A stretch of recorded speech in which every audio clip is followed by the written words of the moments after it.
तो हमारी शादी हो रही न्यूज पे रो आओ। बागेश्वर धाम के धीरेन्द्र कृष्ण शास्त्री ने जया किशोरी के लिए ऐसा क्या बोला कि जिससे जया किशोरी सोच में पड़ गई। जी हाँ, बागेश्वर धाम के धीरेन्द्र कृष्ण शास्त्री जो कि एक फेमस कथावाचक है, जो अपने विवादित बयानों के कारण हमेशा चर्चा में बने रहते हैं, और वहीं जया किशोरी जो एक फेमस कथावाचक के साथ साथ एक मोटिवेशनल स्पीकर भी है, जो लोगों को आध्यात्मिक से जोड़ती है और लोगों के प्रॉब्लम का सोल्यूशन बताती है। लेकिन अब ये दोनों ही चर्चा में बने हुए हैं, लेकिन अपनी कथा के लिए नहीं बल्कि अपनी शादी के लिए। तो मैं आपको बता दूं कि बागेश्वर धाम के धीरेन्द्र कृष्ण शास्त्री की उम्र 26 वर्ष है और वहीं फेमस कथावाचक जया किशोरी की उम्र भी 26 वर्ष है, और दोनों ही कथा और भजन करते हैं और लोगों की प्रॉब्लम का सोल्यूशन करते हैं, और दोनों ही शादी के बारे में कहते हैं कि हम शादी जरूर करेंगे क्योंकि हम खुद को एक साधारण इंसान मानते हैं। क्योंकि साधु या साध्वी या संत मैं अपने आप को नहीं मानती, मैं एक बहुत ही नॉर्मल लड़की हूँ। मैंने कहा नॉर्मल है तो शादी भी होगी, परिवार भी होगा, सब कुछ होगा। हम कोई ईश्वर नहीं है, हम संसार से कोई अलग से ब्रह्मा जी की फैक्ट्री से सेट नहीं भाई। ना कि हम खुद को साधु सन्यासी कहते हैं और ना ही हमने कोई वैराग्य धारण किया हुआ है। तो हमारी शादी भी जरूर होगी और आने वाले 2-3 साल के अंदर हमारी शादी हो जाएगी। और अब बागेश्वर धाम के बाबा यानी धीरेन्द्र कृष्ण शास्त्री ने जया किशोरी के बारे में कुछ ऐसा कहा कि जिससे जया किशोरी सोच में पड़ गई, क्योंकि जया किशोरी चाहती थी कि मुझे मेरे जैसा पति मिले जो अपने काम को भी समझे और अपने परिवार को भी समझे और मुझे कथा छोड़ने के लिए कभी भी ना कहे। हमेशा कहती हूँ कि मुझे मेरे जैसा इंसान चाहिए,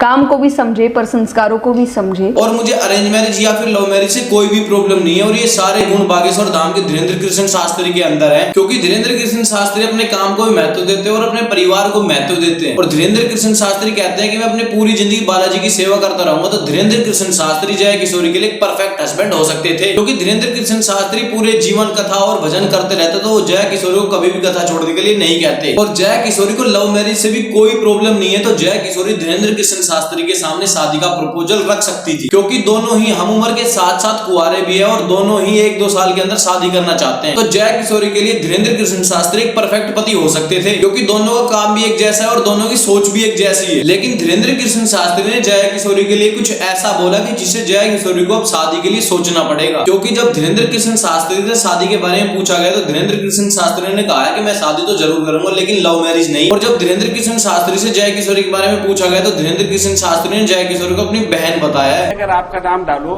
कि शादी हो रही तो जया किशोरी जी एक संत है, उनके साथ आपका फोटो ये गलत और मिथ्या है। हमारा कोई ऐसा भाव नहीं, हम तो कभी इस भाव में जिए ही नहीं, और बहन की दृष्टि से हम देखते हैं। जी हाँ, धीरेन्द्र कृष्ण शास्त्री ने जया किशोरी को अपनी बहन बताया और उन्होंने कहा कि इनसे मेरा कोई भी संबंध नहीं है और ना ही मैं इनको जानता हूँ और ना ही आज तक मेरी इनसे कोई बात हुई है और ना ही आज तक मेरी उनसे कोई भी मुलाकात हुई है, और मैं तो उनको एक बहन की दृष्टि से देखता हूँ। तो धीरेन्द्र कृष्ण शास्त्री की ये बात सुनकर जया किशोरी को अब सोचना पड़ेगा कि वो धीरेन्द्र कृष्ण शास्त्री के सामने शादी का प्रपोजल रखे या फिर नहीं। और अगर जया किशोरी धीरेन्द्र कृष्ण शास्त्री के सामने शादी का प्रपोजल रख दी तो उससे पहले ही बाबा ने ऐसा बयान दे दिया जिससे सब कुछ खत्म हो गया। और अब मुझे नहीं लगता कि जया किशोरी ये बयान सुनने के बाद भी बाबा के सामने शादी का प्रपोजल रखेगी, क्योंकि जया किशोरी आध्यात्मिक से जुड़ी हुई है। और अब मुझे नहीं लगता है कि अब धीरेन्द्र कृष्ण शास्त्री और जया किशोरी की शादी होगी। तो अब आप लोग मुझे कमेंट करके बताओगे कि आपको लगता है कि धीरेन्द्र कृष्ण शास्त्री और जया किशोरी की शादी होगी। और ये वीडियो अच्छी लगी तो वीडियो को लाइक करना, शेयर करना, कमेंट करना। फिर मिलते हैं कल नई वीडियो में, तब तक के लिए बाय बाय, मस्त रहिए, स्वस्थ रहिए। और अगर जया किशोरी धीरेन्द्र कृष्ण जया किशोरी जिससे सब कुछ खत्म हो गया, और अब मुझे नहीं लगता है कि इसके बाद जया किशोरी उनको शादी के लिए प्रपोजल